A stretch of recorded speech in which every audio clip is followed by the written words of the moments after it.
under God, indivisible, with liberty and justice for all. Good evening. I have the clerk please call the roll. Supervisor Fountain? Here. Clerk Chopu? Here. Treasurer Horning? Here. Trustee Lubeski? Here. Trustee McMullen? Here. Trustee O'Connell? Here. Trustee Petrucci? Here. Thank you. Item number 4 is approval of our agenda. I'll move. Support. Motion by trustee Petrucci, second by trustee McMullen. Any discussion? Being none, all those in favor say aye. Aye. Those opposed, nay. Motion carries. Anybody to call to the public this evening? Nobody at call to the public. We'll move on to item number 6, which is approval of our consent agenda. So moved. Support. Motion by treasurer Horning, support by trustee O'Connell. Any discussion? Being none, all those in favor say aye. Aye. Those opposed, nay. Motion carries. We have 4 items this evening on pending and new business. Our first is Settlers Park MVA Trail Update. Good evening. You guys can both come up if you'd like. And this is for the Settlers Park, it's the Motor City Mountain Biking Association. Welcome. Thank you very much. I'm Tom Herman. This is Mark Copeland, the trail coordinators here. And what I'd like to do is just we figured we'd give you some good news on the usage of it. The presentation you see up there, all the pictures you see up there are pictures from the park here. This isn't anything we got from the internet. This is all this stuff that people have given us.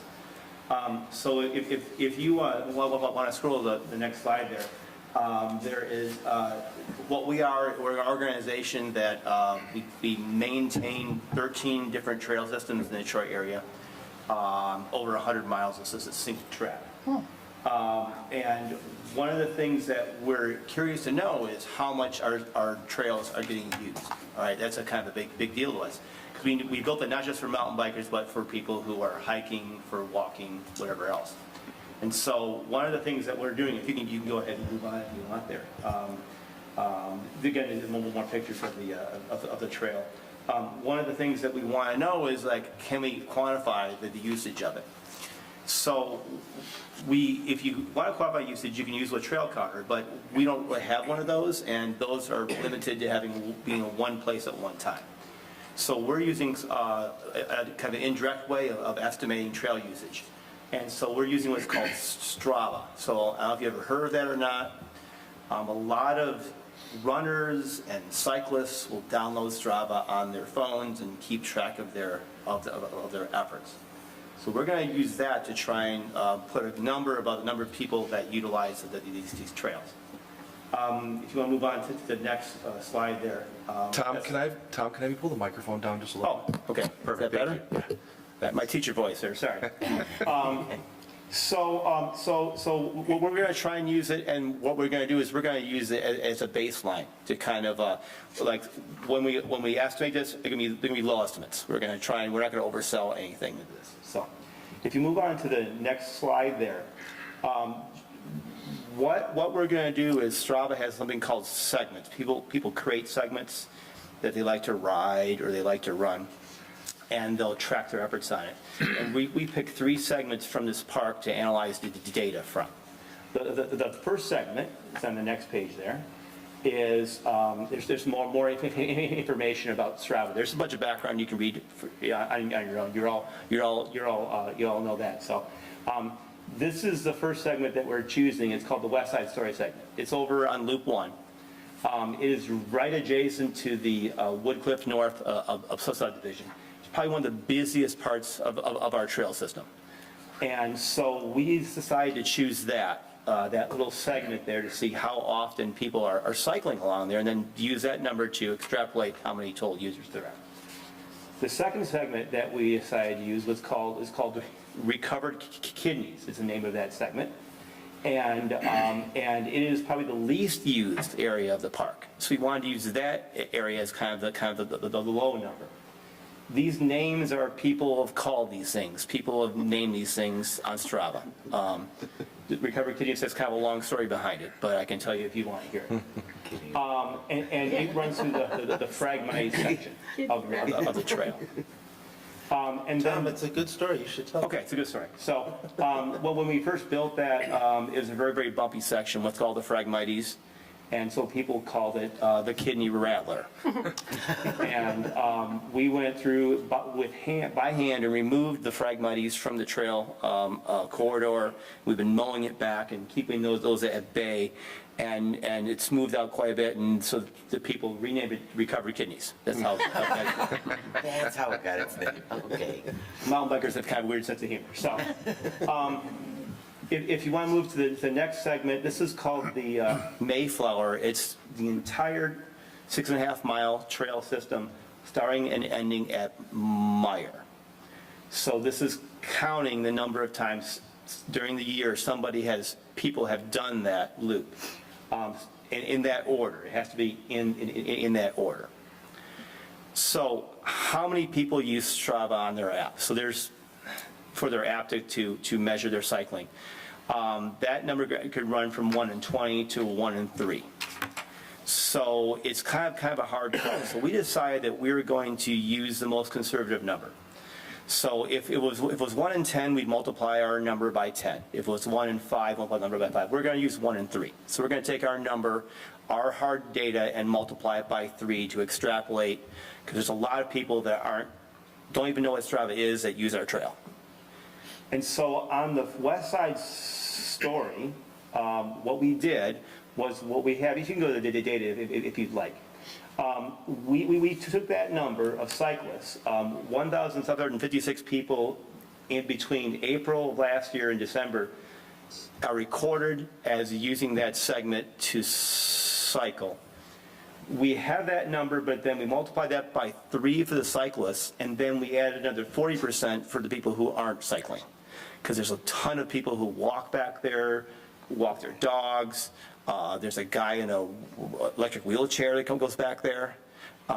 There's a lot of usage back there. So we thought that we're probably capturing 1/5 of the users of that. So our number that we came up with as a bottom number estimate is about 8,780 people utilizing that loop between April of last year and December of last year. For the recovered kidneys, that section you don't see a whole lot of people running or walking, because if you have to go back there, you've probably got about 3 miles in.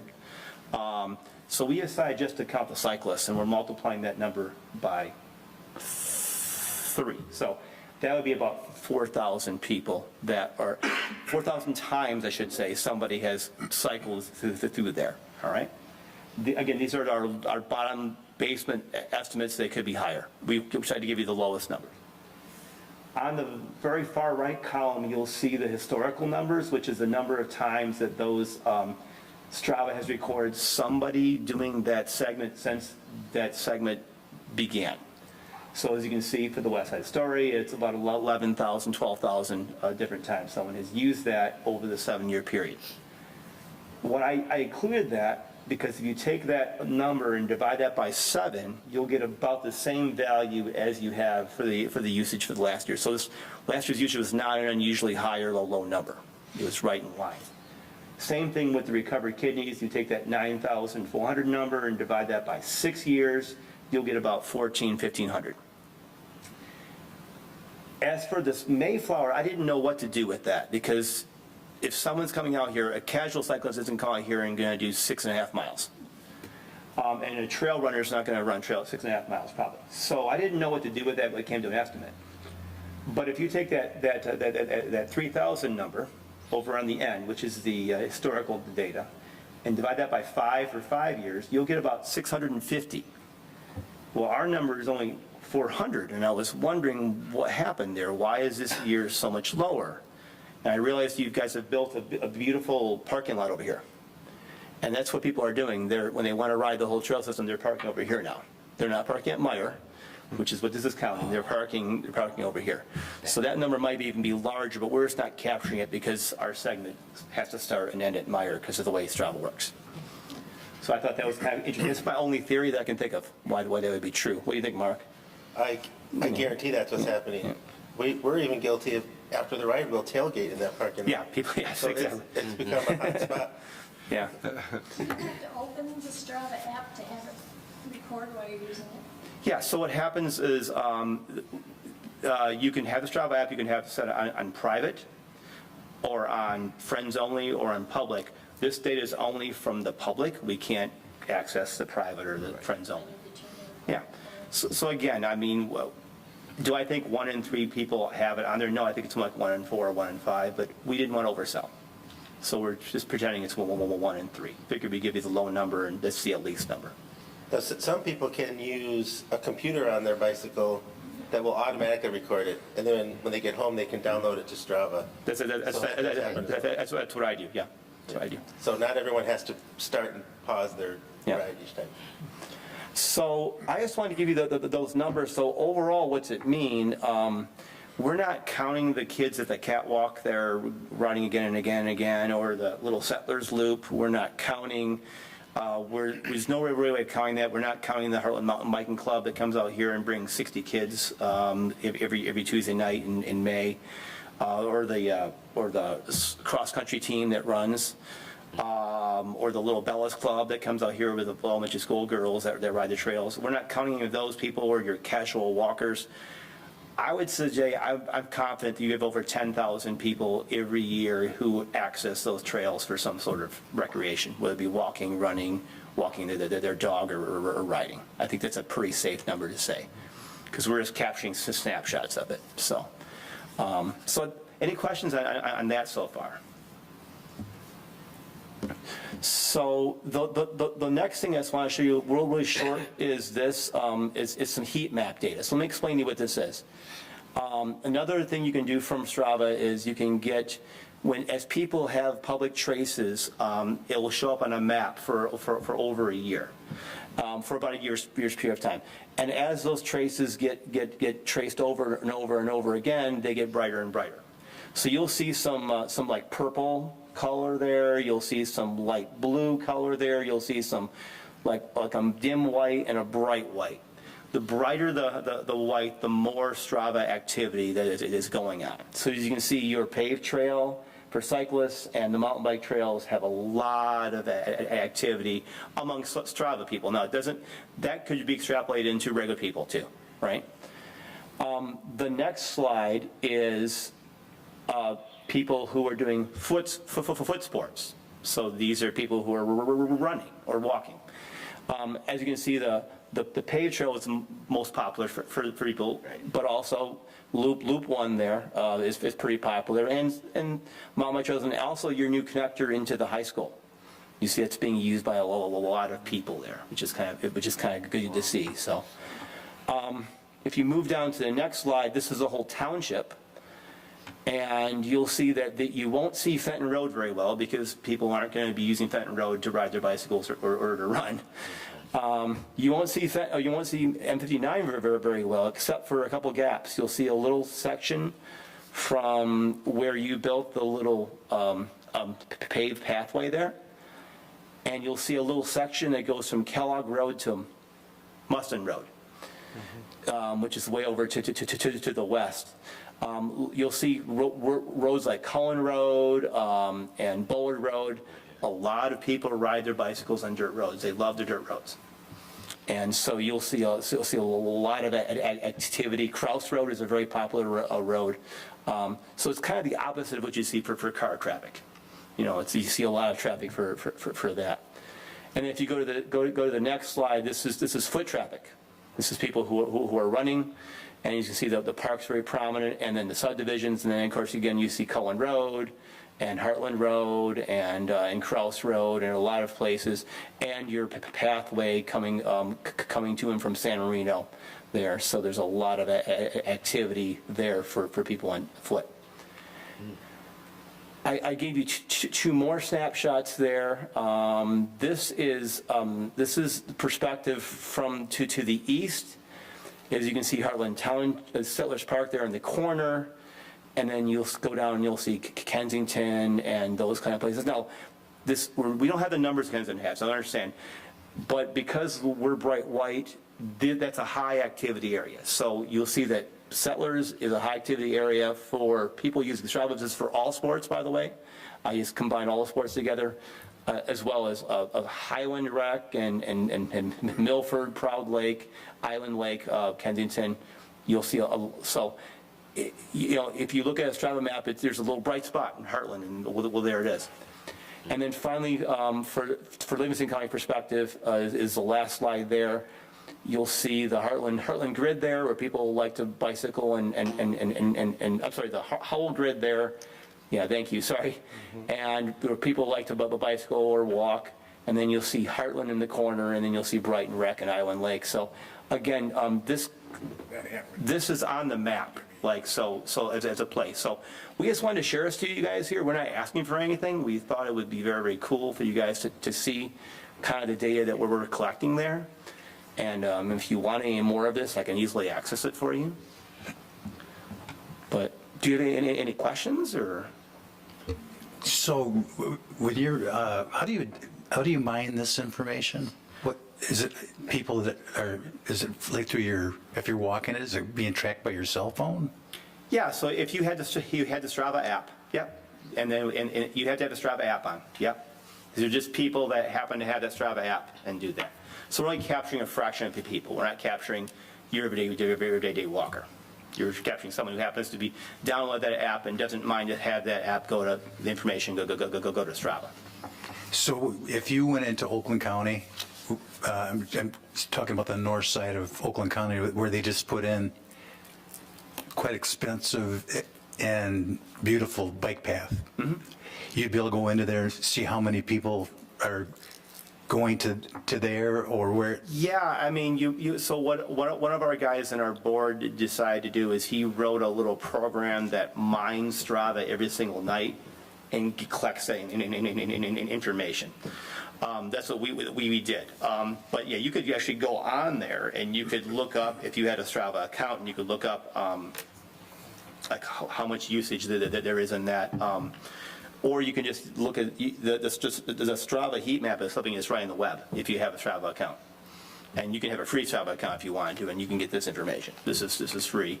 The other one, my friend he has a paid subscriptions, and he wrote a program for it. But they had a program called Strava Metro that was for municipalities that could mine this data more for you, but we didn't find it to be super useful, and it's kind of awkward to use, so we sort of did our own thing with it. And we're working as a board to do a lot of, we're not a very walkable community because of 59 and 23. Right. But we are exploring interconnectivity and how far we could go. And it'd be wonderful if we had some data to see how many people are coming through Oakland County, because it stops right there. Yeah. And if we were to continue that, what opportunities there would be for that? There'd be a lot of, we have a lot of kids who will ride their bicycle from the Milford area to Settlers Park. They'll go along that bike path and they'll hop up onto the Dunham Road. Mm-hmm. But they'll take but having that little pathway there, I know multiple kids from the Huron Valley Mountain Bike team who'll do that. I know multiple adults who'll do that too. So yeah, you would capture a lot of people from Highland who would come that direction if you had something along those lines. Okay. You could see the heat map, just their connector from the high school to the park now. That was bright white, and that's what, year and a half old now? Mm-hmm. 2 years old. Yeah, you Just that little could section. see that on there. That's right. Yeah. So it's definitely a real world example of you build it, they will come. And you're also going to have some bias in here too, because these are pretty serious people who are riding. Your general person isn't going to have a Strava app. So you're not capturing everybody. So for example, your connection that runs from US 23 to San Marino, probably not a lot of serious bikers are doing that because it's pretty short, but you're seeing a lot of walkers doing that. But you're getting some sense because you're already seeing a stripe there. So remember, this is biased towards people who are pretty serious about what they're doing. But it's a starting point. It was also cool to see how many people are using that San Marino down to 23. You just put that in too. Yes. I don't see people walking. Yeah. It's nice to see that it's bright light. Yeah. Yeah, I can only imagine when that gets connected to All the way. Settlers and the other parks. Yeah. Yeah, and into Oakland County, how how much traffic would come down M59 even. Now, there's another organization that we're both involved with, it's called Goal of Co, that's looking to try and see how we can get people to connect in connectivity within Livingston County. But that's a different, I'm an MCMBA hat right now, so you could reach out to us about that, and then we could definitely have some people that would try and give you some more information about that, so.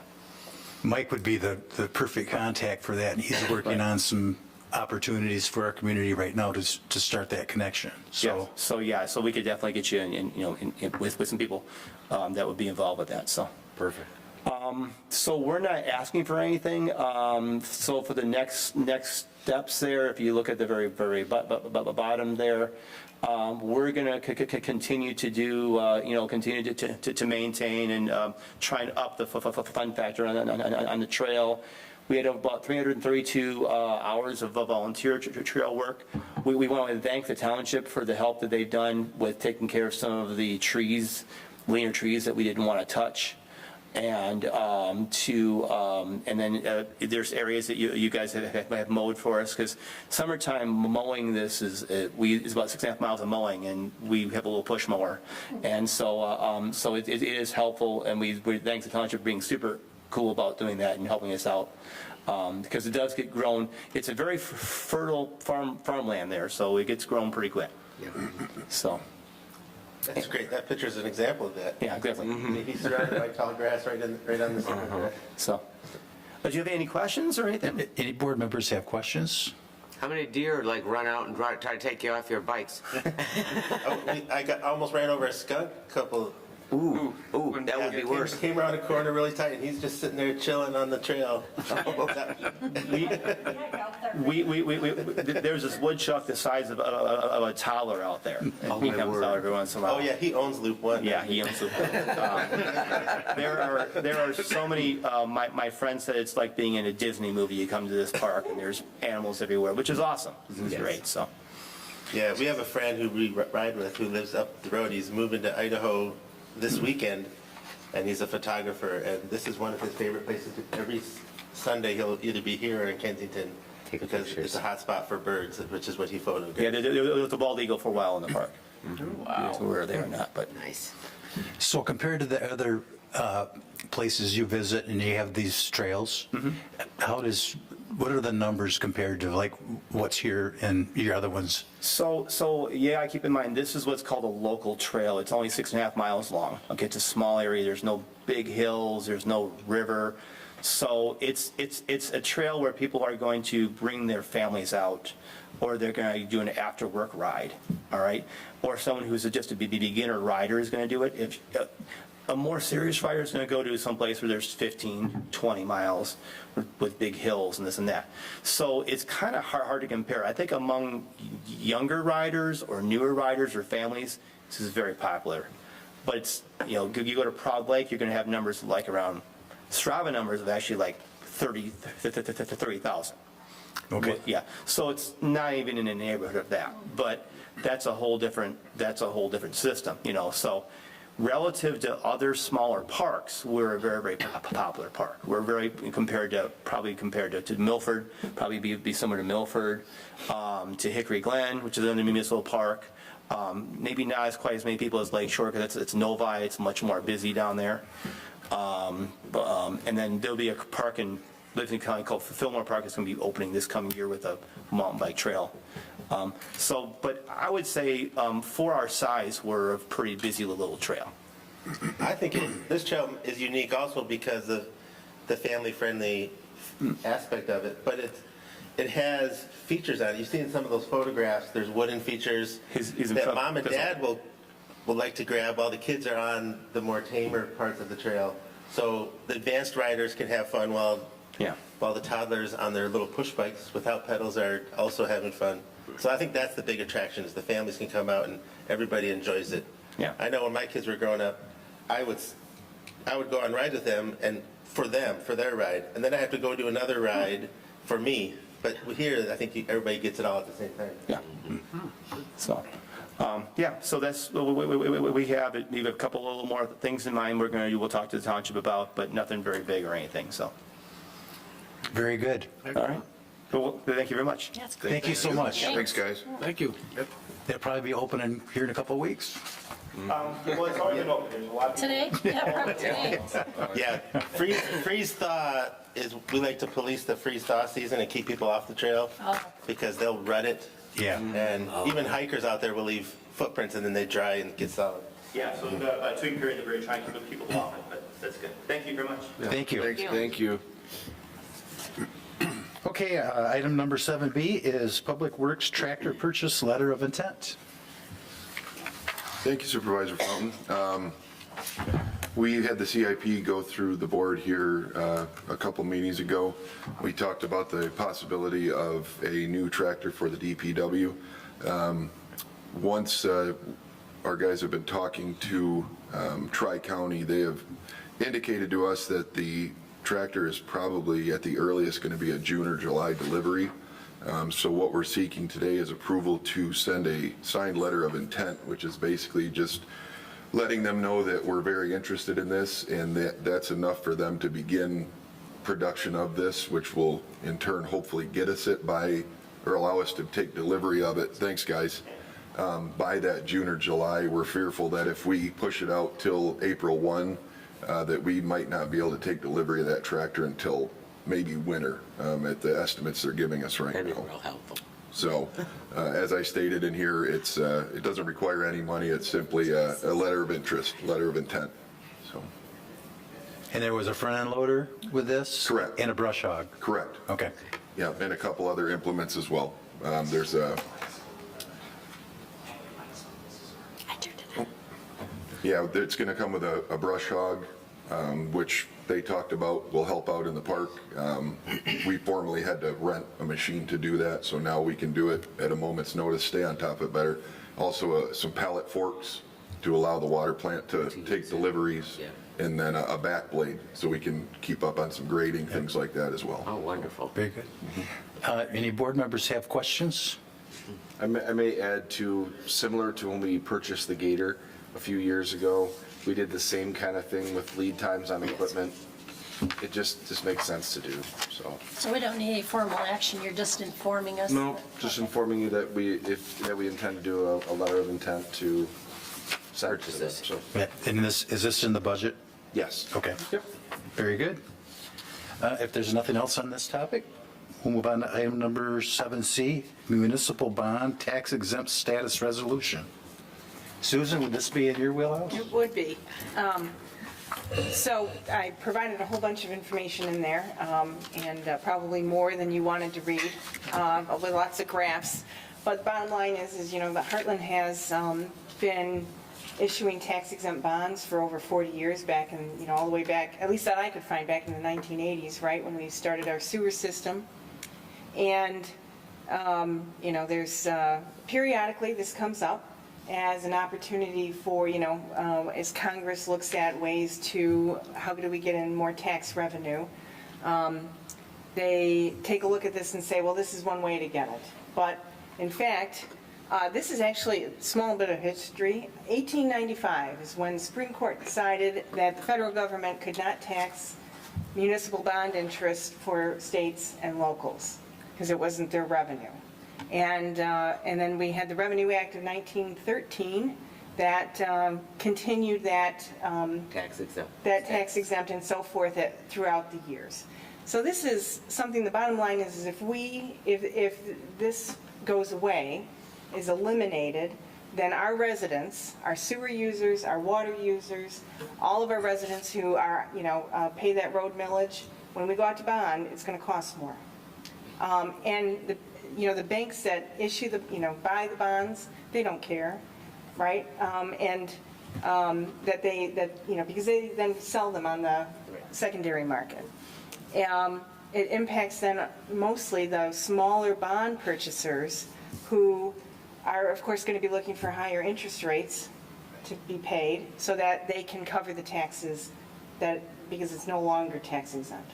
So there are lots of communities who are, once again, on this, want to get the message to our Congress people, state and, federal, to say this is really important for the locals to be able to continue to do the infrastructure that they have been doing at the level they've been doing it at. They're not having to cut costs or reduce the projects that they want to do because of the higher interest rates if they take away the tax exemption. So I included Stephen Burke, our municipal finance advisor, who I work with when we get ready to go out for bonds. He attached a letter, giving you a little, information about it and the importance of it and support of it. And then the GFOA, the Government Finance Officers Association,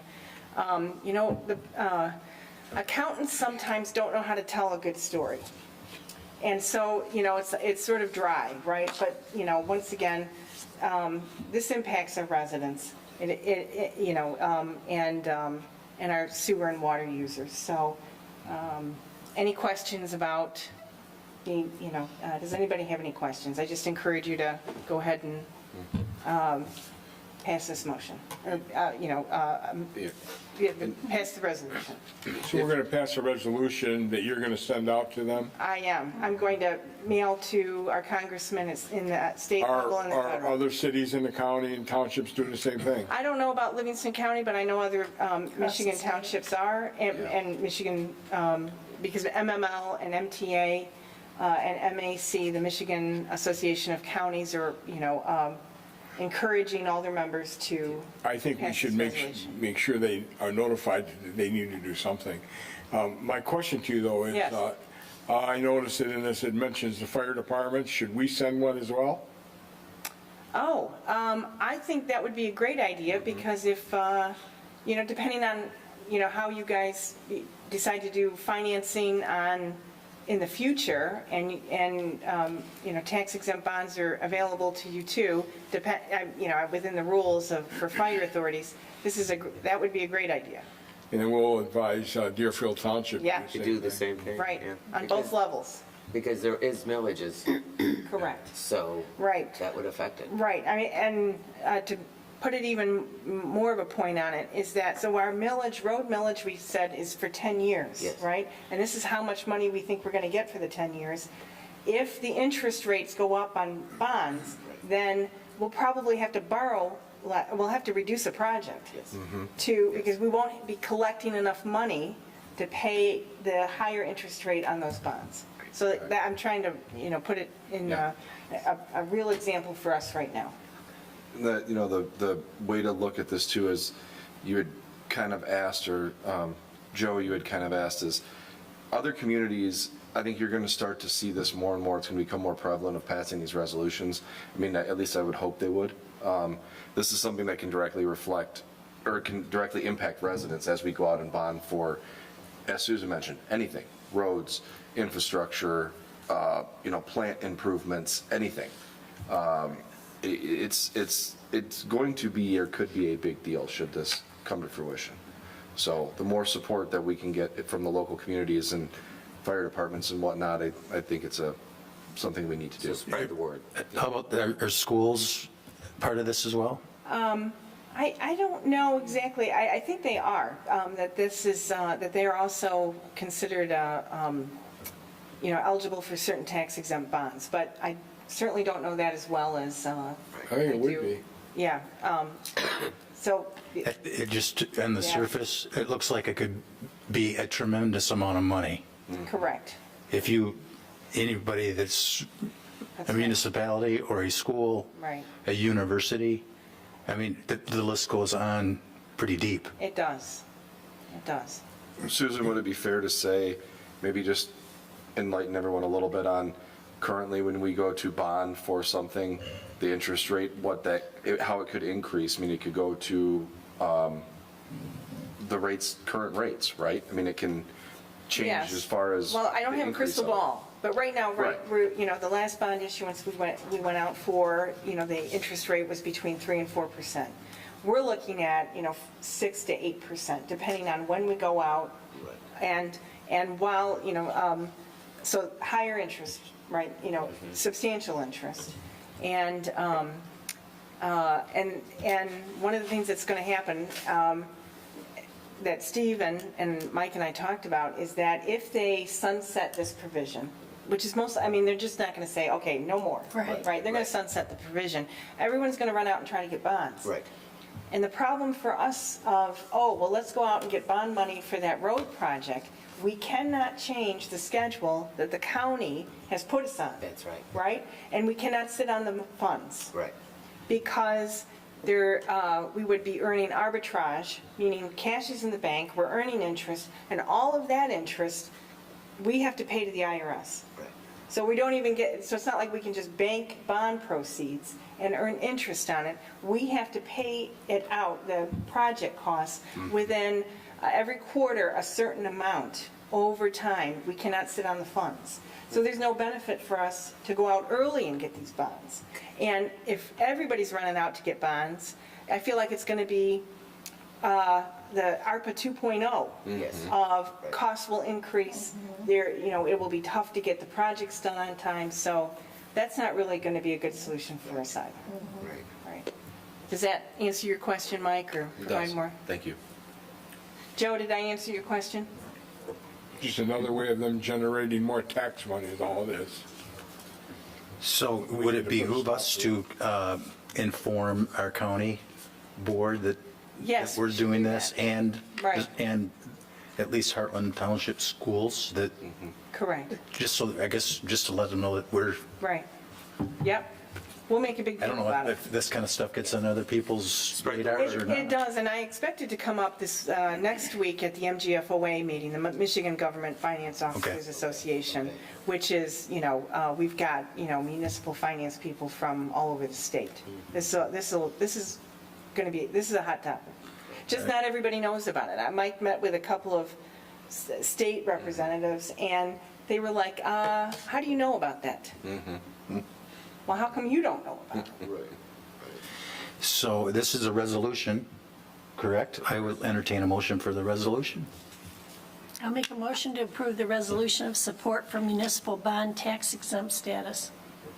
Or A motion by Treasurer Horning, support by Trustee Petrucci. Any discussion? Being none, I'll have the clerk please call the roll. Clerk Choke, a yes. Trustee Lebeski? Yes. Supervisor Fountain? Yes. Trustee O'Connell? Yes. Trustee Petrucci? yes, Trustee McMullen? Yes. Treasurer Horning? Yes. Motion passes. Thank you. And we'll go to item number 7D, and this is going to be fiscal year 25-26 Heartland Township Budget Review. We've already gone over sewer and water, and we've also gone over, did we do another section?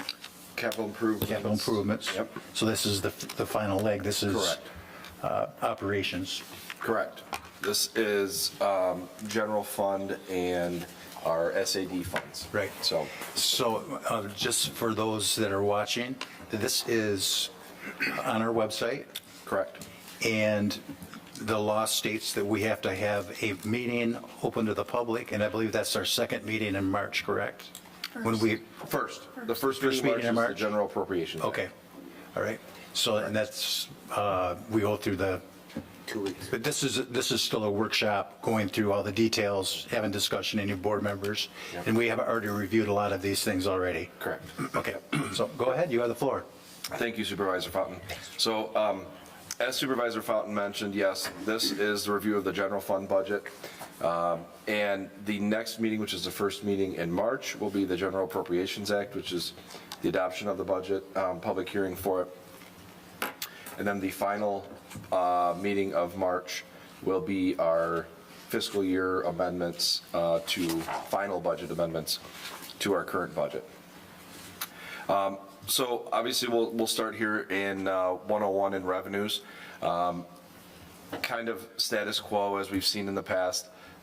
You will notice some nominal or some minor increases, a 3% increase and a 4% increase respectively to property tax revenues. So as property tax revenues go up, it's collected as well. And then the state shared revenue, you see a small increase in that from the last fiscal year, which again, we anticipate. The estimated payments from the Treasury, along with the fiscal year 27, a 2% increase per state consensus report. So our professional review fees, those remain high. As you can see, we use a third-party engineering firm. So those are, that's kind of a placeholder as we have new projects come in that put down, what's the word I'm searching for here? Deposits. Thank you. We're going to call them deposits. We're going to call them deposits, towards review fees and engineering review fees. The money that comes in is turned around and spent back to the engineering companies, or engineering firm, I should say, excuse me. Township Board, as we move into 101, 101, this it includes memberships to MML and SEMCOG, as we've already talked about. The slight increase to that. The increase that we have in here as well, as per the last meeting, is the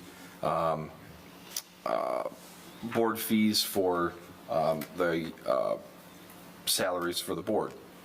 Supervisor, 171, obviously it reflects the minor increase here. Pretty cut and straightforward. So move down to administration. Administration, I would like to point out that as it appears in this online and on this budget, we did make an error that we caught yesterday and did a revision to this. The one I want you to point out is 101, 172. Mike, this, I'm sorry to interrupt, but this is the older version? That's what, yeah. That's what I'm pointing out. I'm sorry, Yep. okay. So Yep. what I'd like to point out here is that these, so 172, 709, 101, the merit pool, that is the staff increases for all staff in the township, and that number on here is 29,000. An error on our part, we did not include steps and COLA increase to that. So I had emailed you all out a new copy of that, which is reflected of 57,759. So that change, obviously in doing that, the other portion of this, as you see the 101, 172, 704 project specialist line item, which we have in there is budgeted as a full-time position, that I took that position, cut it back to part-time, and the copy that you all have that I emailed to you last night took that down to 20,000. So we made those adjustments. I just wanted to make sure that they were clear to everyone as we move forward through this. And if anyone has any questions on that specifically right now, I'd be happy to answer them. See none? Okay. As we discussed last year with contingencies, we took contingencies to 2% of the general fund expenditures, which is, and a healthy amount at this point. That those dollars are used in kind of, I'll say, sprinkled all over the place. Is that fair to say, Susan? That's fair to say. As it comes through the end of the year, along with anything that also is anything that throughout the year the board decides they'd like to do upgrade, whether it comes to a park, township hall, anything like that. Generally, those are pulled out of contingencies unless a budget amendment is needed for them.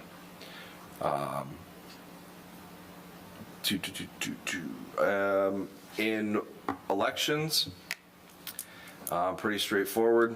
Last year was a little more expensive. This year we don't have any elections on the docket, so it's a little bit less expensive. Larry's I think worried about that one right now. All right, so we move down to 192, which is Finance Department. The only really notable increase you're going to see is in the memberships and dues, or I'm sorry, education and training, correct, Susan? Correct. Which is the GFOA conference. Susan sits on the board of that, and I think she's coming to the end of her tenure for that. I sit on the board for the MGFOA, and next year I'll be president. And so Congratulations. the GFOA conference is over in Chicago, and I only go when it is close to, so that I can drive, within driving distance. So it's been, the last one I went to was over in St. Louis. back it was before COVID in 2019, so it's Yep. been a few years. Yep. And moving down, assessor, which is 209. We have included the assessing intern program. Again, for fiscal year '26, we did have an intern in the assessing department this last summer. For a good portion of the summer, she was offered a position straight from us with the city of Ann Arbor, which she accepted and has done a fantastic job. I think it definitely helps out our assessing department, one, and two, is a great learning and training opportunity for those individuals. Along with a increase in 209-826, which is legal fees, just anticipating higher tax tribunals. So legal fees were increased a little bit for that. A little. Again, I think we, we may not end up using all of it, but we need to play on the safe side with it, so. Next one down, 215, is clerk. No really notable increases to this, with the exception of overtime for special events for fiscal year '26, which is the deputy clerk, and then the deputy clerk wages 78 hours of overtime for elections and 40 hours of overtime for special events in fiscal year '27. So as we see those elections come back up, we have staff here for them, obviously. Vehicle use, which is 239. Again, repairs and maintenance related to general maintenance of township vehicles. We have a few vehicles here at the township that, they get used on a regular basis, and we have to repair and maintain them. And if I do remember correctly, I think last year we had a small rodent that ate a $900 wiring harness underneath the van. So things happen. And then Board of Review, again, no really notable changes to that. No proposed changes for the next fiscal year. Mike, can you go back to the clerk for a second? Yep. Just wanted to point out the large increase in the employment expense. That is just an item, the deputy clerk went from her husband's plans to our plan. Our insurance. For insurance? Yeah, Yeah. Okay. good point. Yep. Thank you, I appreciate that.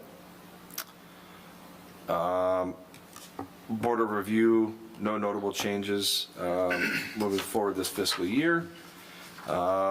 Next one is the treasurer, which is 253. Notable changes is the request for increase of cashier position permanently to from 940 hours to 1,330 hours for this fiscal year. So that's the biggest jump you see in here with this. And what's the basis for that? I did a handy little chart, if you all like to see it. I mean, just go back to the projected activity. Your deputy wage, your deputy treasurer was out a while. She's 10,000 under budget for the year. And the cashier wages is slightly above the budget for the year. So you've got an extra 300 hours For this year. that you'll pick up in next year from the deputy treasurer. And you're still needing another 300 hours for the cashier's position, so you're Yeah. looking for an Did you additional pass it 600 down? hours? Yeah, I went through and did a whole spreadsheet here, and it's not real clear to understand right off the cuff, but what I did was go through our calendar of our busy days. Like, it shows the number of days each month from April to March that we would need her. And typically, it's only a 6-hour day. She works 8:30 to 2:30. And then Donna and I cover the counter every day from 2:30 to 6. But, so I'm asking really for 6.9 hours a week average, but it's not to bring her in for 4 days a week. It's to bring her in right now Monday and Wednesday, when Thursday's more busy, But, and then Donna and I cover the counter all day Tuesdays. I think I'm probably the only department head that runs a counter Right. every Tuesday when we're not busy. So if you look, it says utility billing, you can see that we need her 18 days in April, 18 October. Then in July and January, the X's mean we use her for utility billing, but she's already here through tax collection. So she's doing both jobs. So Gotcha. I wasn't going to double Right, book right. it. So, so we're showing basically, Or did somebody not pass them down? you have 3 copies? Thought it was a.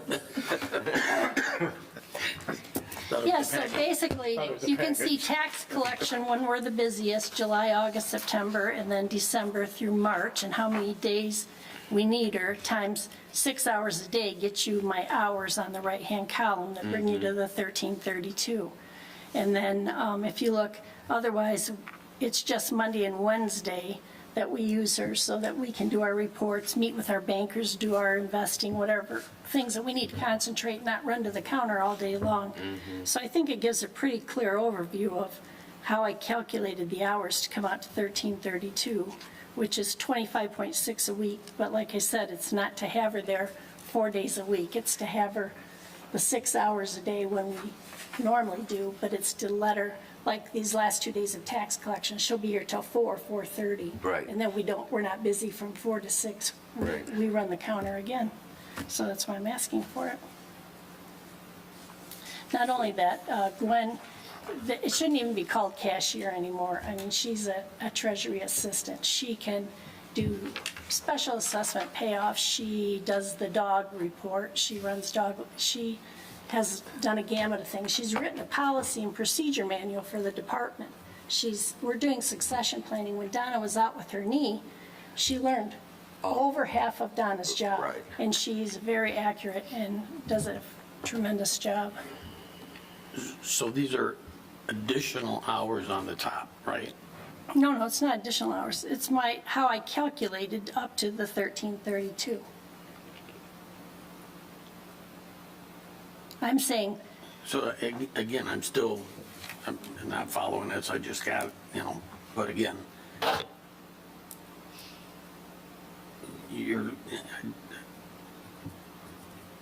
I guess I'm just confused. What didn't get done last year out of these things that you Well- accomplished in less hours than you budgeted? well, we were lucky because Donna was out, so we've been using her hours for Gwen.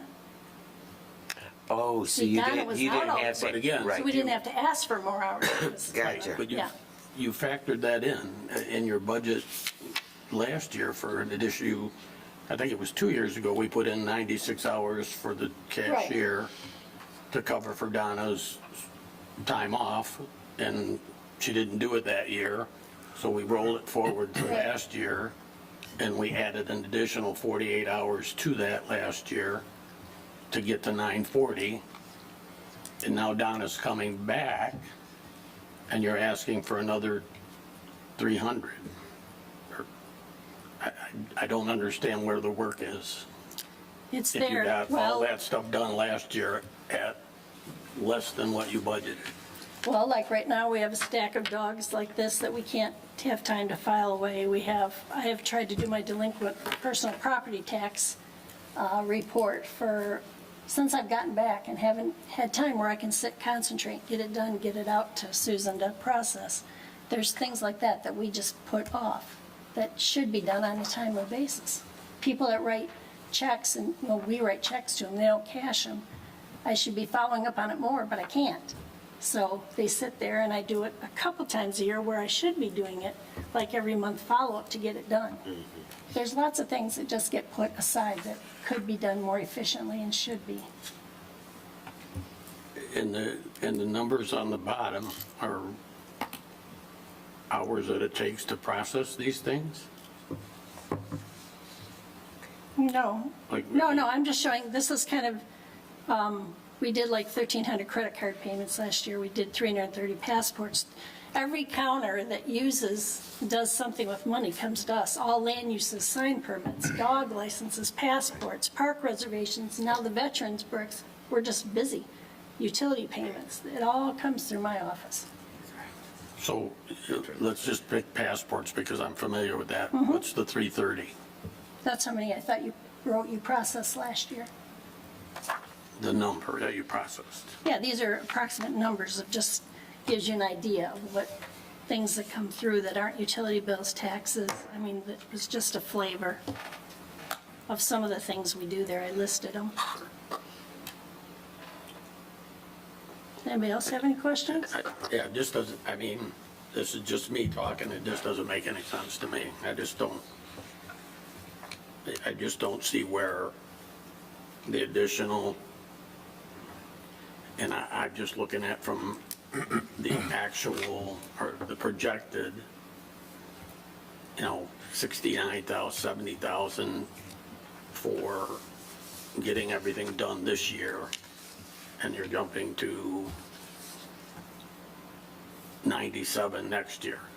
And I don't see what the additional work is. If you were working overtime and that kind of thing this year, I could justify it, but you seem to have gotten everything done with Donna not there all the time. No, I just said we didn't get everything all done. So it's just numbers for me. I don't understand it. I mean, you're the only department that needed additional hours? No, I think a couple years ago, we made Sherry a full-time from a part-timer. We made her a full-time position. Yeah, and again, it goes back to what additional work is there over and above what the cashier did this year? It should be less because Donna's back. It's not less, it's Donna can now do her job, Gwen can do her job. It's not like there's less work. There's still the same amount of people at the counter every day. This phone calls, now it's tax season, income tax. Now we're getting income tax calls every day. Can you email me a copy of my taxes because I don't find them? It's just a lot of work we're busier. More people, more work, more service to the residents. But I don't know, I guess I've said my piece, but I don't get it. I don't understand it. I mean, if you're looking at, passports being an issue of increased time, we didn't budget for any increased time, and we do the passports. No, I didn't say increased time. I'm showing you how many things are done in the entire hall that end up at our counter. Really, one thing that's more time consuming now is we used to have a credit card machine. You could just swipe their machine. We no longer have that because it costs a lot of money. So instead, we go in online and hand process it for them. It's things like that takes time. A dog license takes, what do we get out of those? 50 cents or dollar? 50 cents. And it takes like 5 to 10 minutes to process a dog license, so, which is a service for our residents. Yes. So they don't have to go to the county. Right. Anybody else have questions? No? Anybody else? Well, I'm not trying to get into the weeds, but why don't we use a electronic credit card machine? I'm just curious. It's really expensive. I mean, we can look into it again, but the last time we looked into it, the machine was like $2,500 and it was $500 a month, and we have to change banks because Chase no longer takes credit cards, so we have to put it through another bank system, and then we have to, right now, it goes into a fund that we can use it in the township. If it goes- Anybody that pays with a credit card, don't you have a surcharge? Don't they pay for the We can't, the surcharge? township cannot do a surcharge, so it has to go through. I thought if I put my credit card on for my AC or for my sewer bill, I pay an extra Not percentage. to us. It goes directly to the credit card company. It even shows separately in the bill. But you're paying for the fee. We're not, the customer. So it's not costing the township any But additional dollars. The township cannot do credit card fees, so it has to go through an outside. So, and again, I'm not trying to just at our business, we have a credit card. Yeah, 'cause You you're- either build it into the price, 'Cause you're or a commercial. lot of places now put an extra fee on their line item as a surcharge for the processing, which you couldn't do until. Right. So my point is, though, still don't understand if it's, you were mentioning it takes a lot of time to do it manually. I would think it would, where you push your card in or tap it, and it brings it in, and it's part of their bill. The person who's paying their bill is paying for that. Yeah, the last time we looked into it, they came and took all the credit card machines away. And the banks can no longer do it that way. They can't accept the fee directly. In townships, we can't collect a credit card fee or charge, we would have to pay that just on our bill, just like anybody else does. So it wasn't feasible when, I don't know, how long has it been, Susan, since we went to no credit card machine? 5 years, 4 years? That's just hard for me. And maybe I'm wrong, but it's hard for me to believe It's been a that while, I'd have to. But I you don't can't recall. just swipe a credit card. I But believe the Secretary of State allows you to swipe a credit card. I don't know the ins and It might just be worth details of looking Well, at. that's the state of Michigan. Yeah. They have They money. get They spend. Okay, so you're saying they pay for the Yeah. extra service? Yeah. You take credit cards, Larry? You guys take credit cards? We did. No, at our state, no, everything goes. Everything goes through Everything there? goes started. Yeah. I mean, I'll look Okay. into it again Well, because it's that's been just years. It was expensive, very expensive. I guess what I would just look at again is what is very expensive versus the value of your time. So, you're just, if you're doing 1,300 of them, and I don't know how long it takes to do one, but that was just, I'm trying to get in the weeds, just a I'll look into question. it for you. Okay. Any other questions on that topic? Being none, we'll move on to the next one, which is, gotta figure out where I'm at here now. Hold on, we still got a little more to go here. Oh, okay. Sorry. 258, which is data processing. Obviously, this is software subscriptions and IT services. Our contract with VC3, or I'm sorry, yeah, VC3. I always say IT right, but VC3. That is part of our agreement with them, along with repairs and maintenance. We have a repairs and maintenance in here as we have any issues with any of this. There's repairs and maintenance at any portion of anything we do at this point. It seems like we never have a day that we turn around, we don't get a bill for something of being repaired at some point. So,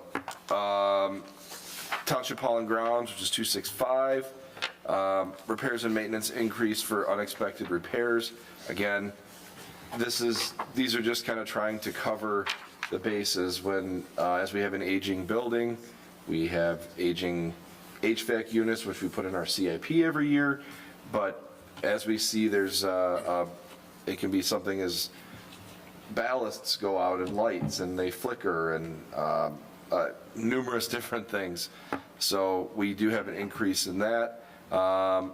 And the Hero Center repairs and maintenance includes drainage in the rear yard. This was something that we talked about a couple of years ago. It's just, we haven't gotten to it. Something I think that would be, good for us to actually look at and see why there's that wet spot in the backyard. So, police protection. This one is assuming that we renew the sheriff's contract for the additional 3 years. Our current contract expires December of this year, the end of this year. I have been in talks with Sheriff Murphy and the lieutenants that run our shift and our portion of that. I did get the pricing back from them, which is reflected here. And that will be brought to the board for a full contract renewal, 3-year contract renewal, within the next, month or so, maybe 2 months. It's not something pressing right now, but this is adding in the contracted budget for the next 2 years now. Hey, Mike, on that topic. Yes. When are the schools going to make their decision So as we go forward? So I have been talking with Chuck Hughes back and forth a little bit. We're going to set up a meeting. I'm kind of waiting on setting it up with the lieutenants and Sheriff Murphy to have that conversation. But Chuck and I are well aware of what we need to look at for the upcoming year and what portion, if the schools decide, along with Cheryl Stockwell, as they are part of this. The thing to remember in this, or I guess I would say the point to remember in this, is Heartland Township is the contract holder. So the contract of Livingston County Sheriff's Department is with us. We partner with the schools and with Cheryl Stockwell in this. So something that's on our radar to have that discussion here in the near future. Chuck actually called me late last week to try and set up a meeting to talk about that, so. So if I'm reading this correctly, you're proposing next year that contract to be roughly 270,000? 271, 263. Yes, there you go. And then on the income portion of it, it's 88, 296. That's on the first page. Yes. Of revenue. Yes. So would the choice would be then, we change the contract because there's 88,000 less dollars, or something between what we have, or we would pay the difference. Correct. Correct. Okay. Yep. So if the schools, or when I say schools, meaning Heartland Consolidated Schools and Cheryl Stockwell decided to opt out of their portion of the contract with us, this is what our portion would be, the 271,000 total payment for the sheriff's services. So I think that we should have a meeting with the schools and Murphy, and it's been a 3-year contract, Yep. correct? Yep. And see what's the benefit. And I would think there has been a benefit. Oh, I don't know how you absolutely. quantify it. Absolutely. But Yeah. a lot of that's relationship building. And what's the downside if that goes away? Or not all away, but a portion of it. Right. And the thing to be cognizant of too is that the schools have hired 2 of their own, they have a contract to the sheriff's department for 2 of their own deputies in the schools along with their SRO. So they have 2 sheriff's deputies that are in the schools throughout the day, as well as our deputies that are on patrol here in Heartland Township. Yep. So it only increased, police protection in Heartland Township, so.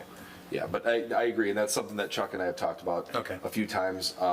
As soon as we get something set up, I'll let you know, because I'd like you to be a part of that as well. And isn't it July when that's up? Because I thought last. With the or schools? August 1st?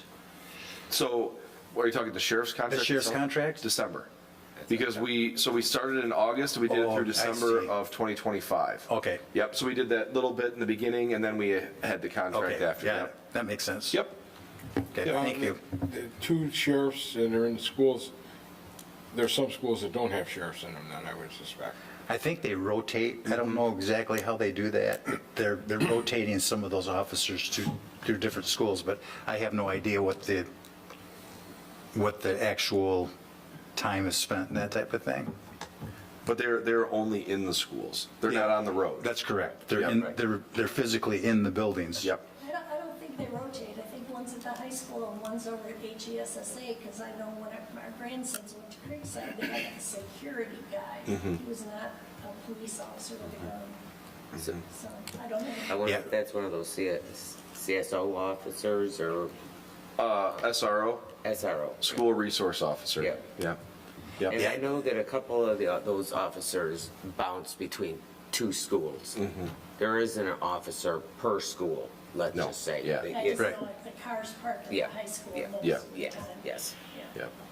I would venture to say that the one of the deputies is in the high school most of the time. I would guess. And the other one may float between the other one. I don't know the specifics of their contract, but, but they do have their own at this point. Correct. And I think, the conversation that will be had with the schools is our deputies still, and when I say ours, I mean the contracted deputies through Heartland Township, still patrol parking lots and are available to assist in school and something if needed, right? Right. So, I think in all of our opinions, the more protection, the better, right? So, Agreed. but yes, that's a fair statement, yeah.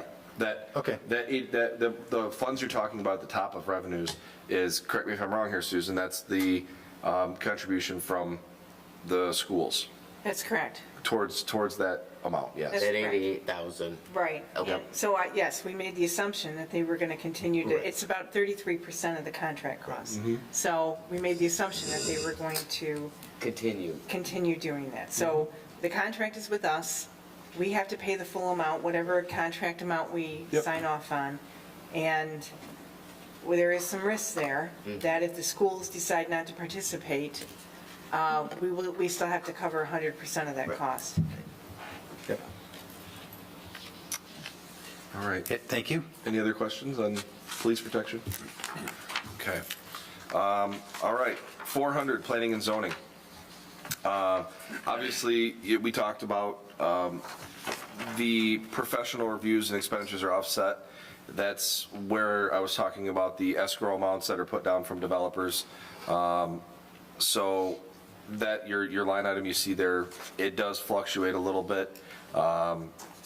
Projected activity, again, the 250,000 for last year, or the budget was 200,000. It's driven by development, what we have come through and how much development is actually happening in the township. So other than that, no real notable increases in that. Board of Appeals. I do have one question on that, Yes, sir. unless I'm reading it wrong.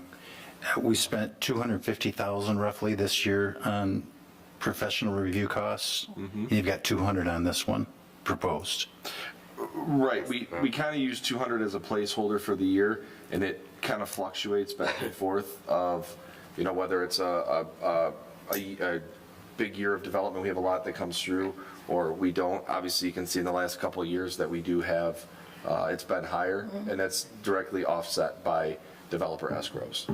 So, again, it's just kind of a placeholder we've had there. We could put Okay. 250 to it, but that, Yeah, so Fair what happens assessment. at the end of the year, when I finalize the financial statements, basically, the amount of the revenue that we recognize from the developers ends up on the revenue side, and the exact same amount ends up on the expense side. Yep. We don't, people pay in various times, but we can't recognize all that revenue at once. We recognize it when they spend the money. So at the end of the day, these two numbers equal. Right. So I'm estimating that we're going to have $250,000 in expenses. When it's all said and done, the top is going to equal the bottom, Right. Yep. Whatever that figure is. whatever that figure is. Yep. Yep. Any other questions? Okay, Board of Appeals, which is 410, no changes to the fiscal year budget. And we move down to 441, Department of Public Works.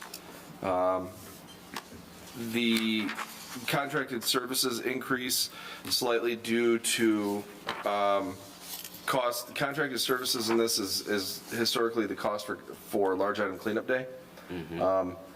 Nobody's services get less expensive, right? As we do this large item cleanup day. We have seen a tremendous spike in, well, I would say the year before last, we had an ridiculous amount of tires that were brought in. As we get tires, if we have 6 30-yard dumpsters of tires, those have to get disposed of, and they're not cheap to dispose of a 30-yard dumpster of tires. So, again, we increase this every year a little bit as we see those costs go up for disposal of everything, along with services from our vendors that do it with us. And our treatment plant sampling contract increased a little bit. Again, that is a direct reflection of Eagle requiring us to sample different locations, sample more often. As you see kind of the constraints of Eagle bearing down on different things, you have to sample more, we have to do different points of sampling and everything else. So minor increase to that. Trying to think if there's anything else I'm pointing out. Don't believe so. Sidewalks. So right now, no changes in the cost of sidewalks. We do have a small portion in this, couple times, or in the spring, I should say, 2 sidewalks that we get calls on a lot are on Heartland Road, just south of Dunham, and the section of sidewalk we put in to the west of Old 23. Through the winter, being a little bit closer to the road, you get gravel and dirt and grass and all these things that get rolled onto these sidewalks. So we rent a sweeping machine to go out and broom the sidewalks off and clean it so that it's passable. I mean, there was, I want to say 2 years ago, we had it where you could probably almost fill a 5-yard dump truck with material off of one of the sidewalks. There was a lot of material. 448, which is streetlights, obviously a minor increase as electricity costs go up. We all know that you can feel it at home, right? 463, roads and medians. This includes mulch annually. We do Horizon Landscape puts new mulch out in the spring to freshen up those islands for us, along with one chloride application comes from, 75% of that comes here, and one application comes from the road fund. We try to do 4 applications a year, which is why you see the 75-25 split. 3 of those come from the general fund, which is the 86,600 you see here, and the last one comes from the road millage funding. Again, that 4th chloride application is very weather dependent. It generally happens in October, early November-ish. If we get freeze-thaw cycle, a lot of wet weather and rain, you can't chloride at that time. So, Can you tell me when the contract is up for the lawn and snow maintenance? we can look. I'll have to look and see. I don't remember how long that contract is off the top of my head, but I can look. Absolutely. Is the projected number for the road chloride, the 3 applications? Yes. Sorry, Larry, Yes. what's that? The Road projected chloride, number. the 53,000 is the 3 applications? Yeah, the general Yes. fund share, yes. Yes. All right, drains and public benefit. The miscellaneous fees we have for compliance of our MS4 permit, or of the MS4 permit, and then the annual cost determined by the Livingston County Drain Commission for township-owned properties within drainage districts. This one always is kind of a, This one's, we never really know what it's right, coming, it's a placeholder that we put in. Yep. When Kathy wraps up her Kathy will give us a bill, and we cut a check for whatever it is. Mm-hmm. Yep. 567, cemeteries. Again, there's a $10,000 placeholder in there for property maintenance. As our cemeteries age, we have trees, Partialville, these older cemeteries, we have some big mature trees in there. If a tree comes down, we have to get it cleaned up. If it comes down in the middle of the cemetery anywhere. And then we have cemetery mowing provided by DPW staff using water-owned equipment. So your contracted services water system and contracted equipment water system, you see reflected in there as well. We've discussed how those funds are paying back the equipment purchased through the water system. Communications. So 577, this is one of these, between communications and PEG, Susan and I have had some quite lengthy conversations on this and kind of went back and forth. But one thing that I want to make sure that we show and we called out is our Partners in Progress, or PIP, is Heartland Living. Heartland Living is associated with Heartland Township, the library, the chamber, and Heartland Schools. So that's one of these entities that we all work together on. We actually added the line item for our contracted services in Heartland Living, so we can break out exactly what we're spending in that every year. It's a little bit easier to look at and understand than it being somewhere else in that budget. Is the operating supplies the welcome baskets and things? Because Let me look here really quick, sorry. Yes. Yes, I believe that's what we had the welcome baskets in. That's, again, am I correct in saying that? Yes, that's where the welcome baskets. So what that is we've ordered mugs that as new residents come into Heartland, not necessarily somebody moving to a different house in Heartland, but as a new resident comes from outside and comes into Heartland, the Partners in Progress have all contributed something to this, whether it's, we have some branded notepads from the schools and pens.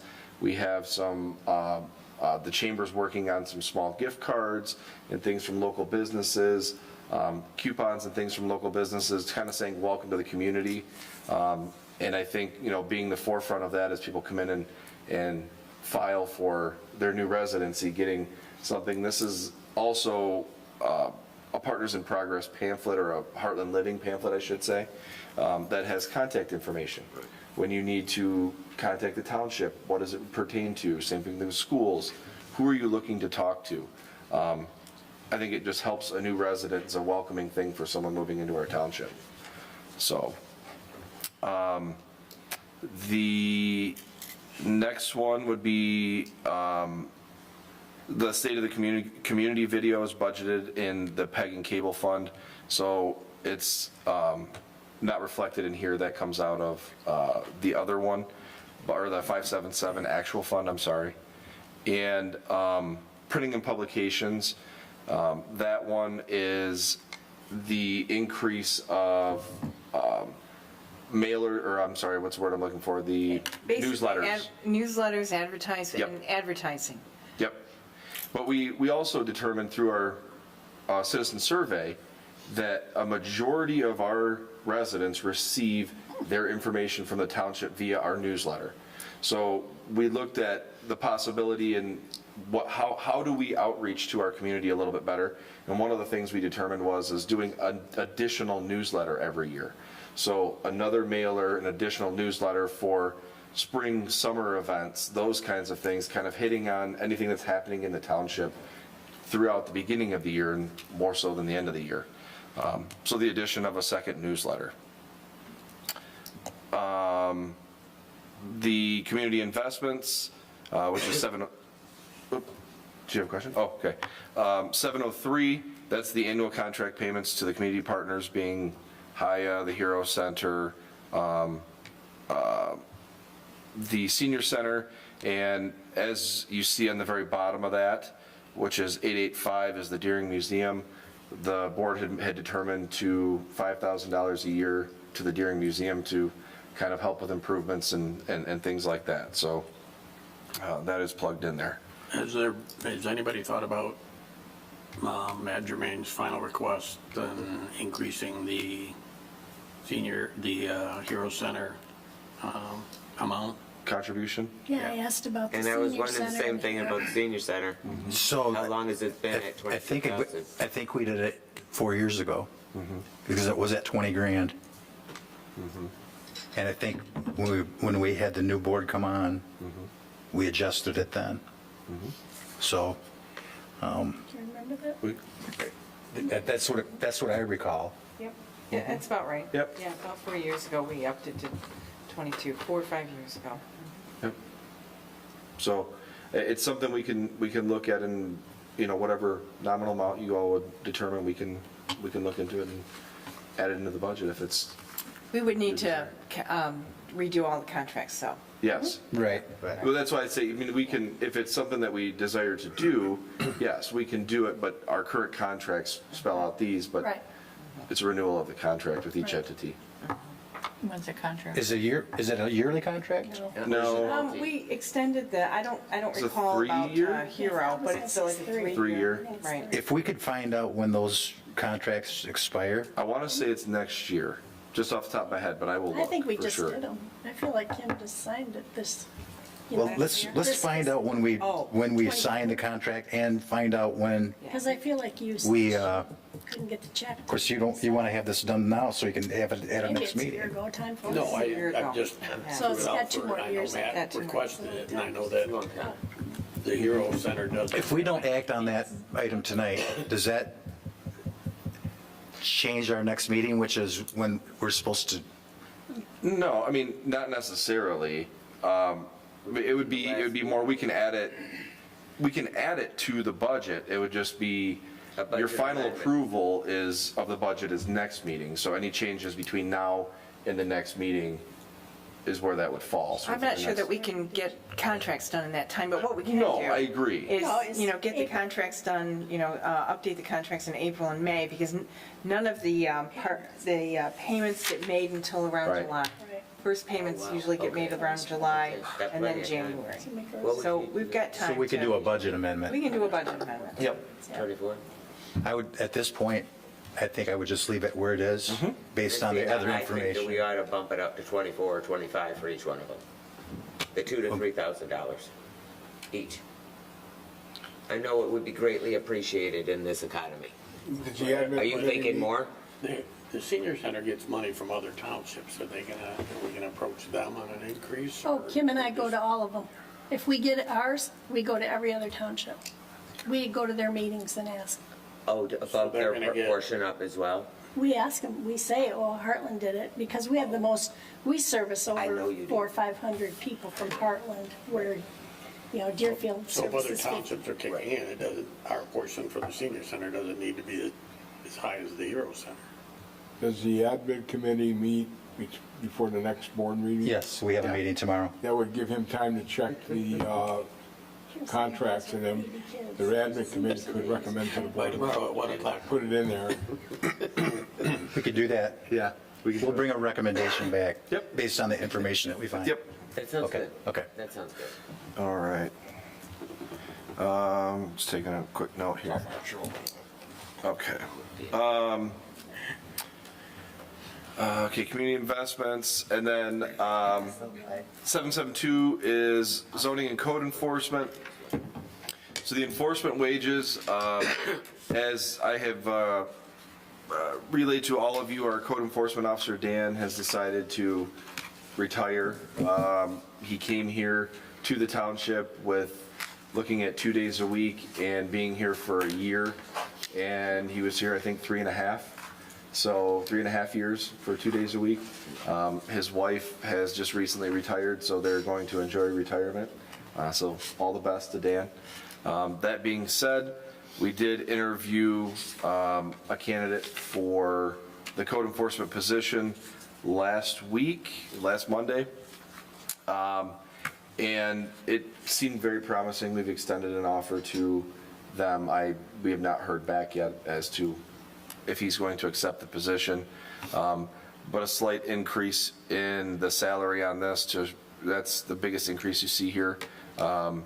Knowing that to collect that talent or try to attract it, we had to go up a little bit in the pay. The downshift you see a little bit in that in legal fees, $7,500 last year is what we're projecting, and putting in $5,000 for this year. Again, this is all dependent on how much we do with code enforcement. If we end up having to go to court for any of these different instances. So that is that one. 751, Parks and Recreation. The notable increase you would see here is that their parks are maintained by water and DPW staff. So you have the increase to contracted services water system for the pay of the staff, along with the equipment, which is down. Now we have a formula of how this is all put together, hourly wage and time for this equipment as it's used in the parks. And additionally, the capital outlay in this is $2,400. We are recommending the purchase of baggers for the mowers. As we ran into my first year here we had a situation with leaves in the cemetery right before Memorial Day. In order to collect leaves, the best way is with a bagging system, not trying to rake them and put them in a bag somewhere.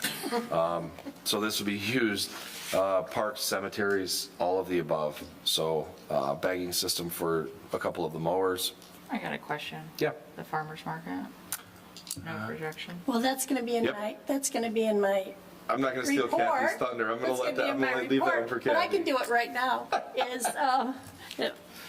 WHMI did an article on it last Friday about me being able to retire from the market, which is really nice. And last year, 2 women stepped up who wanted to try the market being a manager. They'd never done it. So I still did all the back end advertising, collection, blah, blah, blah, down there every Saturday, getting the fees, all that. And they were basically on-site managers telling people which booth and handling the market. They liked it so much, one of them got certified, they offered to take over the market. Well, in that, they, with us, there's a lot of, I don't want to say constraints, but transparency, things that we require with our auditors and things that the chamber used to be the fiduciary of all the money. Oh, I did not know that. It started with the chamber. And then there was some politics going on at the chamber, and they decided they didn't want to do it, and So we that's- took it on. That's what I did. So now the chamber has offered to take it back. And they have the resources to do online applications, take online payments, different things that here we're not really set up to do. So if you guys are on board with it, on the next agenda, I will have a closing out the farmer's market account with Bank of America and transferring the funds to the Heartland Chamber, and we are done with the market. Yeah. See, I didn't want to steal her thunder. Sorry. It's kind of bittersweet because I started with Jim Sparks, it was our baby, we watched it grow, but it's been a good run for over 20 years. Yes, it is. I do have a question about the capital outlay. Sure. That was that 2,400 number, is that correct? Have we looked into the prices for baggers for the mowers, or? Yeah, this, Brett, this is actually half the cost of one bagger. Yeah, okay. For a 60-inch, our 60-inch, which is our biggest mower. So most bang for your buck, and we're actually sharing this cost with cemeteries as well, so that'll have a $2,400 number in it. Okay. Total cost around 45. Yeah, the number looked a little low to me, so that's why. Right. I thought we were getting a used one, maybe. Yeah, just because we use that, we'll be using it a lot in Gotcha. parks and cemeteries, so. Got it, understand. So we just split the cost between the two. Yep. Yep. Okay. And with that, the next line item you see there, 901, appropriations transfer out. You see the 500,000 transfer, and that brings us to our total appropriations, 3.918, along with the net revenues of appropriations fund 101. You see down there at 24,618. Again, this is a little bit off because of what I had mentioned earlier. The copy that you all have should reflect the net revenues of appropriations in Fund 101 will be $26,963. So again, a little bit off, but I apologize for that, and I had sent you all copies of it. If you have any questions on anything, I would. Just 2 things. I mean, Sure.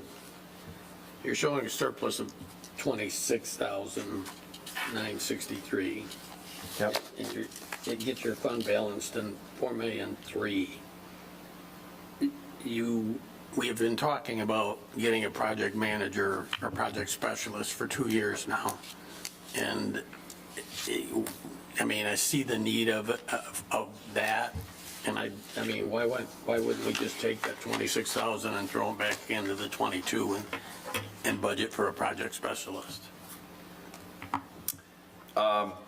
No, I understand that.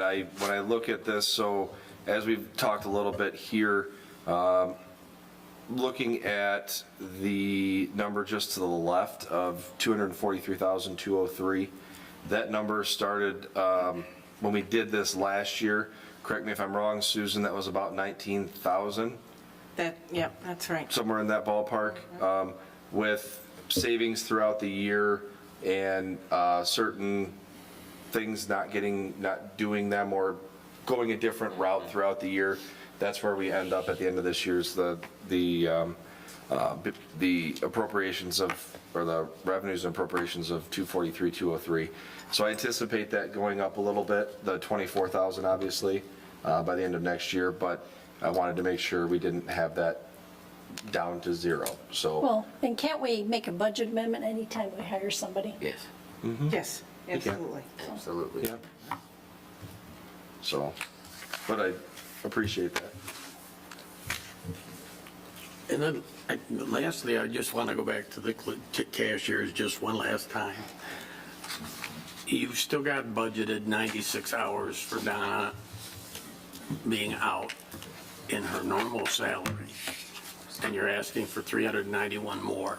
Can you at least back off the 96 that you put in there for Donna's time off? You're asking for a lot of hours. I don't It's what the department needs. I mean, I put down comparison, we have another part-timer, I think it's Casey, at $15.81. That's 8:30 to 4 every day. We're asking for 8:30 to 2:30, 3 days a week, unless it's tax or utility billing or something like that. It's not too much to ask, especially with what she's trying to do. Our succession planning for people retiring, there's a lot going on over there, and this is what I'm asking for.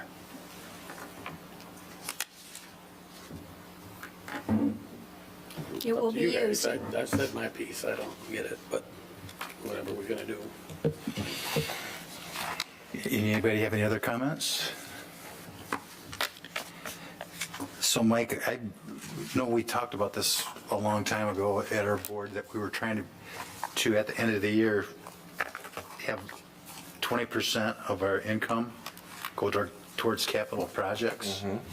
And that number, if I did my math right, would be closer to 700,000. And this is at 500. Correct. Are there things that we're doing this year that are above and beyond what we would, I just wonder why that number's closer maybe to 15% or 16? Not necessarily inclusions in the budget, I would say, for something different. Are you referring to projects, or are you referring to, like, to the actually projects built into the budget, or certain things built into this budget? Yeah, it was just because, well, if you look at last year, what we budgeted was 910. No, so, okay, so 23, 24, that's the activity 23, 24. So, again, that was 500,000. That was the placeholder of what we're transferring over. Right. But at the end of the year, we had a surplus of another 410,000. I understand that. Yep. So these are conservative numbers. Correct. In this budget. Yep. So 500 is just a number, but it's likely going to be closer to at least the 700. Yeah, I mean, I would say so by the time we get done. I know you can't forecast what's going to happen. Right. I mean, you know, we had a couple different things come up that last year. We had the Eagle mandate for certain things that came out of water, so it's a little different. But along the lines of this, I think it'd be fair to say that 500 is a forecast, and it's generally higher than that when we do the transfer. Okay, and then my last question is, as for the 24, 25, we had budgeted 500, and you've got it at 500. Was there some things that happened this year that made that projection so much less? Or is that just, we always started at 500? Yeah. And then where are we projected to be Right, okay. at the end of this So, year? So I we was gonna had say, some- let me hop in here. Yeah, we had some different Yeah, things, it's but- easy for us to say, we're gonna always put at least 500,000 in there from a Yeah. placeholder perspective. If you look at the bottom line surplus that we're projecting for this year that we're in right now is $243,000 and some change. Right. So if I go back, Bill, and say, what is our projected revenue for the year, which is at 3,867, Yeah. and times that by 20%, we're going to be, if everything being equal, right? We Right. get all the money we think we're going to get in, and we don't spend any more, and we end up with that surplus of $243,000. We'll be about $30,000 short in what we. I remember how we do this now. Yes, yes, Because yes. that was the placeholder, the year's Yes. not over yet, and right Exactly. now, we are, We get to the end we of have it. 243,000. We do. Let's continue the way we Right. should. Right, and Got we it. haven't transferred over what was left from last year either. Right. So. Okay. We have to, this is the best way for us to do this, is to have, James wanted to like, like try to get down to the penny or the dollar while we were in the budget process. And every change that we made to the budget then changed that dollar amount. Yes. Right. And that is impossible from an administrative perspective, trying to Yes. get the budget to the table Yes. for you to look Yeah. at it. So Okay. I said, once he left, I said, we're doing 500,000. Right. I made that executive decision to say, and then we'll figure it out at the end, which is Right. what we always have done anyway. Got it. Yep. So we Okay. try to get to that 20%. We've had some additional expenses this year Yep. that we budgeted and made a decision were important. So we might be about $30,000 short, but we have quite a bit of cash in the 401 fund. We still haven't even made the $500,000 transfer for this year, plus the surplus from last year. So Yep. but this is how we calculate it. Got it. Yeah, does that sound familiar now? Yep. Perfect. Okay. Any other questions on budget? We do have a few other Yep. We funds, still real got quick, more. we do? got Still more got, funds we still here. got a couple left. but it won't We take just didn't long. print them out. This, Okay. this will be fairly quick. So this is which one is this? This is We've got liquor law. liquor law, thank you. 212. Yep, liquor law, which is 212. No notable changes to it. It remains the same right now. Contracted services for that line item itself is, again, remains the same, a slight increase of legal fees as we move forward with this. I mean, legal fees seem to be going up everywhere with us anyway. And then the net revenues to the appropriations in that fund, again, no notable changes. The Deerfield Fire Authority is contracted to perform our liquor inspections for this next fiscal year as well. 59 road improvements bond. This one, again, no real notable changes to it. It's the revenues on the top, which is 354, Department 354. Again, the appropriations, legal fees, no really notable changes to that as well. Bond fees remain the same, and refund interest down just a little bit from that. We move to Mill Point SAD, which is, Can you go back up one Yep. page real quick? yep, Never mind, I thought I saw legal fees at 210 grand. No, no. I was one line off, so Right, Yeah. that's the bond, you that's the can bond. move, you can move on. no, that's the bond payment. Mill Point Road Debt Service Fund, which is 358. Again, no real notable changes to that. We have, again, the bond principal payment is reflected in there, bond interest payment. Not really a notable change to it. So your Mill Point bond, Bullard Lake Road SAD 359. Again, no real notable changes as we move forward with this. Still kind of remain the same as it did from last year. Notice the assessment is through 2028 and no changes to the budget for fiscal year 26 for that bond. Cable TV fund. So our 577 PEG fund. So every year this fund kind of covers a multitude of things. This is one that Susan and I have kind of gone back and forth on quite a bit. What you see in this is capital outlay. You see the $25,000. that capital outlay is for the computer equipment for Township Hall. So we discussed that at the last meeting. And the other notable change would be contracted services and rentals, down a little bit from the previous year with that. But again, the repairs and maintenance to this it's pretty cut and dry. It's all of our cable funds. Where's the one I'm missing? One, Susan. Oh, and Nearmap, which we use every year, heavily used through our planning department and Public Works. That's included in here. GIS projects is from 25 and carry over from 26 as we kind of try to bring that to an end.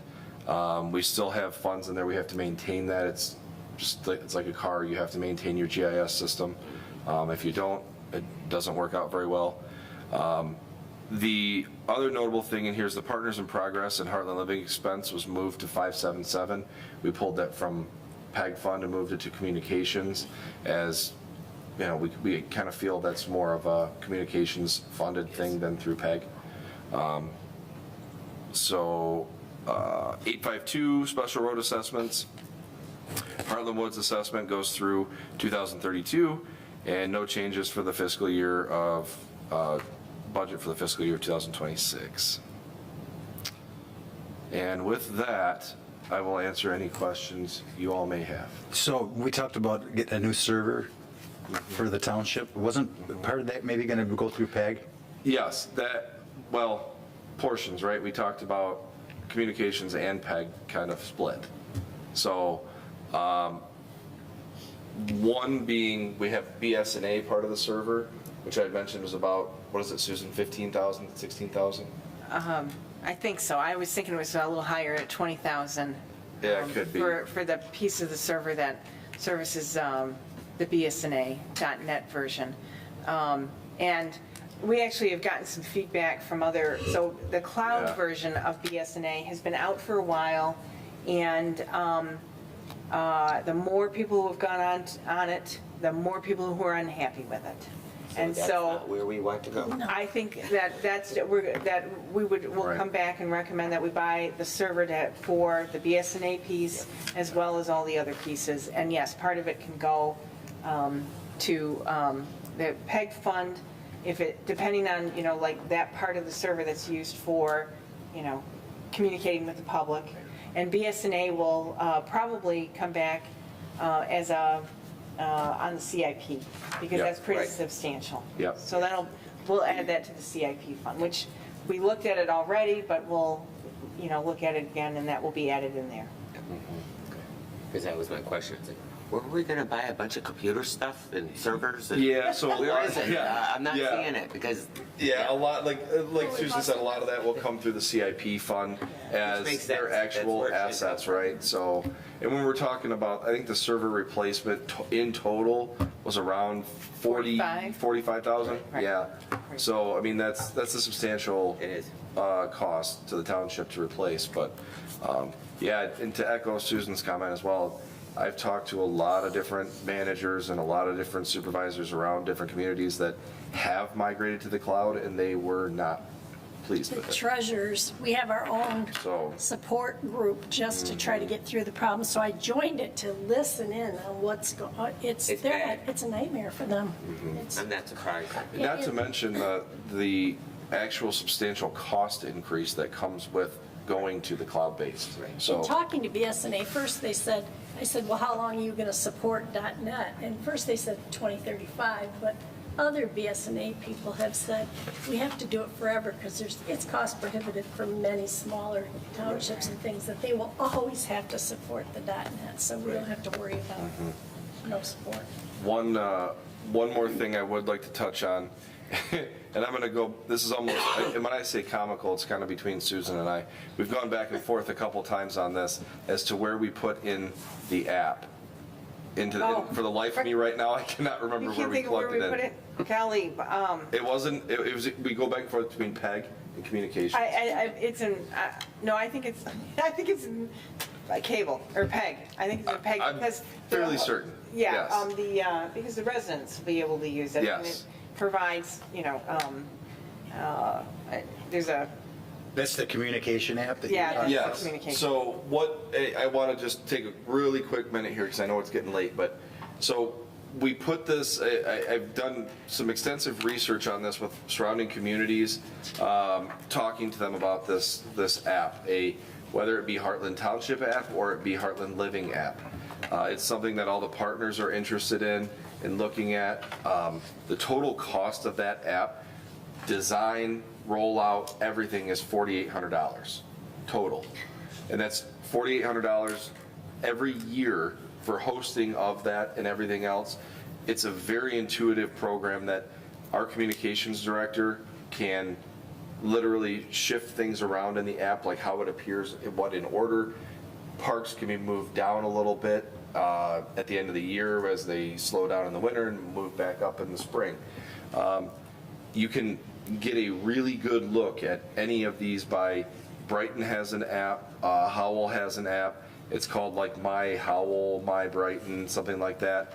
They're all in the App Store, whether it's Android and or Apple. But the one, going back to our citizen survey of how do we communicate with residents and what's the easiest way or most beneficial way for us to communicate with residents, there's so many functions. This app is not just itself, it's actually redirects you to websites. So it can be bill pay for online bill pay. It can be park reservations. It can be, you name it. There's endless possibilities to it. The one big thing for, I think it will benefit all of us and all of our departments is it allows push notifications. 9 days early voting starts today. Just a reminder, tax payments are due by this day. And that's something that's simple enough. You go into the online mainframe of it, send it out. It goes to anyone who has the app that has a push notifications allowed. It's just another way for us to communicate with our residents in adding a second newsletter, allowing them to download this app that we can reach out and communicate. Even I know last election we had a phone line added that is part of a new regulation. We have to be able to text out to voters. Well, this is the same thing. We can send out these notifications through the app. We can do boil waters for any kind of water issue. We can do, possibilities are endless for it. And I think it's a very inexpensive way to get information out to our community as opposed to somebody designing an app for $50,000 or $100,000. Can be very beneficial for all of us. So the conversation that we're looking at having, I've budgeted to just pay for the app anyway with our funds, but the conversation we'll be having is with the partners of, is this something everyone wants to be in on and be a Heartland Living app, or is it a Heartland Township app? So, and I apologize, but this is the one that's lost in my head somewhere after weeks and weeks of running through budget. We put it in one of them, and I cannot remember where we put it, but How much Yeah. was that per year? $4,800. Yep. So next year is in the budget, but we need to make an adjustment because this is the $4,800 per year we just found out today. Yeah. And so we need, it's in 577 under 801 contracted services and rentals. So it's in that $10,000 Yes. for next year. We need to change the budget for the year after. That would come out of the PEG fund Yes. Yes. Yep. annually. Annually, yes. It's a good addition to what we have already for communication. Yep. I think even for the safety issues that you mentioned, it would be good. That's exactly what the PEG Yeah. fund is for, Yep. bettering your communication. Anything else for Mike this evening? Thank you. We'll move on to board reports. We start tonight with Trustee O'Connell, No report. Trustee Lubeski, No report. Trustee McMullen, No report. Trustee Petrucci. Yes, I met with Melinda today, and we are going to be putting together a slide show kind of video and add it to our Veterans Memorial that's on the internet. And I'm asking everybody in the community, if you have pictures of family members or friends, pictures of them that were in the service, and a picture of them today, it'd be really helpful for us to include those in the slideshow video that we're going to be doing. If you don't have an extra picture, you can bring them down here. We'll get a picture of it, and you can take them right back with you. Bring them down to the Township Hall. And that's going to be, we want to have all of these pictures in by the end of March. So if you have a nephew and you have a picture of him in the service today, and you have a current picture of him, or father that when he was in the service during the Korean War or whatever, and you have a picture of him today, that would really go a long ways for what we're looking for. But any pictures will do. So we want pictures of the community. It can be anywhere, wherever they live in now. It doesn't matter if they live in Heartland at this point. So it's open to everybody. I want to get that word out to the community. That's all I have. We're getting blocks. People are coming in to buy blocks at least once a day. Well, that's good. We don't really have the word out like we Right. want yet. It's going to happen. Mike can bring us up to date on that, but it's going to take off, I think, and we're going to start getting some donations in here that will really, the current rendition of the memorial, this will, the new donations that we get will bring it up to the next level. We're going to be able to put some things in here that can be very educational for kids, and families come here, kids can actually learn something, why Veterans Memorials are important to communities. That's all I have. Okay, thank you. Clerk Schofu, No report. Treasurer Horning. The tax collection ends Friday at 5 p.m. and our office will be open from 9 to 5 on Friday, February 28th, for tax collection only, but no other township departments will be open for service to the public, just the treasurer. Thank you. I have nothing this evening. Any other final comments before we take a brief recess? Being none, we'll take a brief recess and we'll have our manager's report this evening.